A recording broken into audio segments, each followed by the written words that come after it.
Here's a second example. Again, we're going to try to evaluate a line integral around a closed path. That closed path will be a circle of radius 2, which will be located in the plane x plus y plus z equals 3, centered, there should be an extra e in there, centered at 1, 1, 1, and oriented clockwise when viewed from the origin. Okay, so again, let's do as we did before and try to think about what's going on first. So there's a circle, and the circle is in the plane x plus y plus z equals 3. So if I mark out the points 3 on each of the positive coordinate axes, that's the plane in which the circle lives. So in this plane, there's a circle of radius 2, so it's a little hard to draw, but there's a circle. Okay.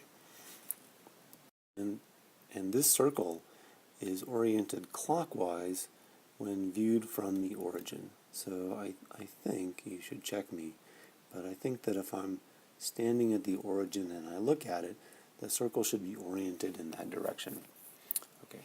Again, now this surface that's inside the circle, in a sense, lives more in 3 dimensions than the last example did, but still it's a flat surface. Okay? It's not some surface like a bowl like I started with, but still it's a surface.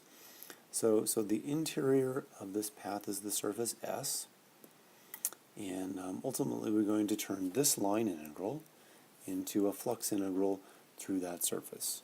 Okay, so again, Stokes' theorem says that I can evaluate this line integral by evaluating a flux integral through the surface of the curl of f dotted with dA.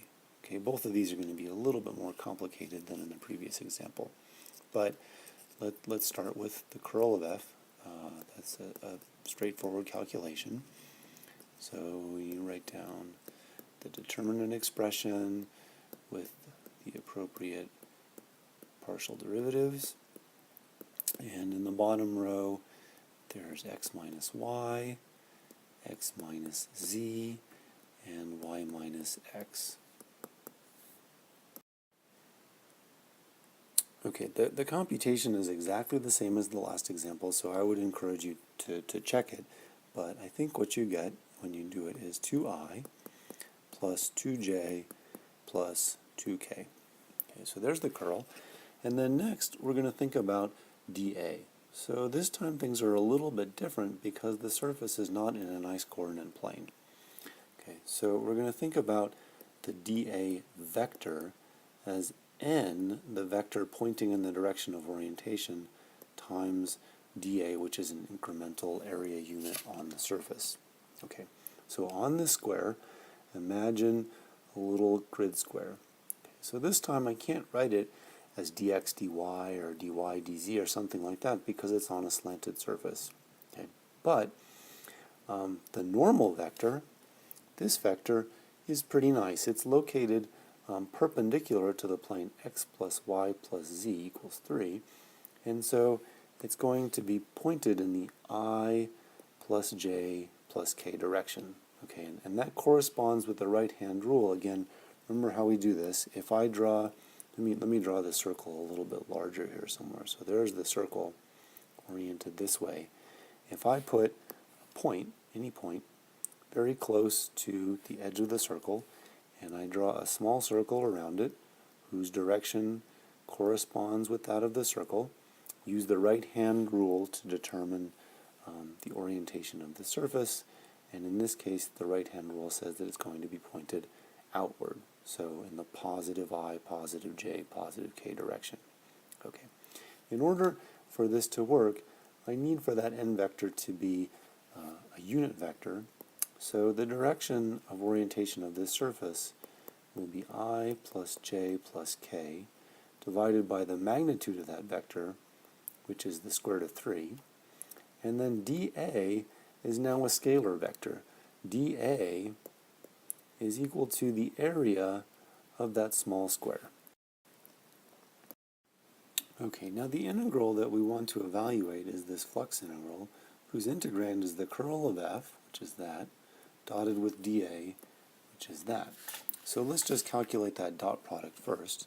So the curl of f dotted with dA looks like it's going to be 2 plus 2 plus 2 over the square root of 3 dA. Now that's not a vector dA, that's a scalar dA. So simplifying this, we simply get 6 over the square root of 3 dA. Okay, so I'll copy some of this onto the next slide and finish this. Okay, so Stokes' theorem said that I can calculate this line integral by calculating this flux integral, and we've already found that the curl of f dotted with dA vector is 6 over the square root of 3 dA scalar. Okay, so if we simply factor out that constant, as we've done many times before, we get an integral over a surface of a dA scalar. So that integral, you can think of it as a double integral. It lives kind of in a funny space because it's on that slanted plane, but it's simply the area of the circle.